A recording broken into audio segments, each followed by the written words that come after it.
ඉතින් අපි කියන්න කැමති රට ජනතාවට ඔබ අපේක්ෂා කරේ ජාතික බලවේගයේ මොනවද?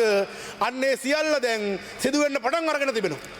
ආර්ථික වර්ධනය, දේශපාලන ස්ථාවරභාවය, දූෂිතයන් දඩුවම් කිරීම, අපි දැක කැහෙලිය රඹුක් කැල්ලගේ ඖෂධ බාල ඖෂධ ගෙනීමේ කේස් එකට විශ්වාසමන් ගේනකොට මෙතන ඉඳන් කැහෙලිය ආරක්ෂා කරපු අය නාමල් රාජපක්ෂ, චාමර සම්පත් දසනායක, රෝහිත අබේගුණවර්ධන, ඩීවී චානක මේ ඔක්කොම අද පාර්ලිමේන්තුවේ ඉන්නවා.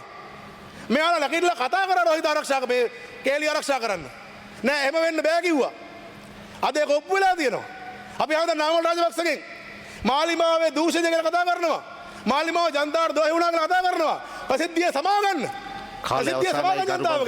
කැහෙලිය රඹුක් කළ ආරක්ෂා කරාට ඩීවී චානක, චාමර සම්පත් දසනායක සමා ගන්න ජනතාවගෙන්. ඒ නිසා අපි මෙරට ජනතාවට පැහැදිලි බණක් දීලා තිනවා.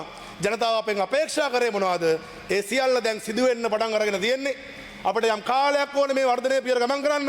සෑම රටක්ම ආර්ථික වර්ධන ක්‍රියාවලියේ යම් කාලයක් ගමන් කරන්න ඕනේ. යම් ආකාරයක ඉහළ තත්ත්වයක් අත් කරගන්න. ඉතින් අපි ඉවසීමෙන් සංයමයෙන් මේ ප්‍රතිපත්ති රාමුව ක්‍රියාත්මක කරා යමු. ඒවා දරා ගන්න බැරි පක්ෂය අපිට දාලම නැහැ.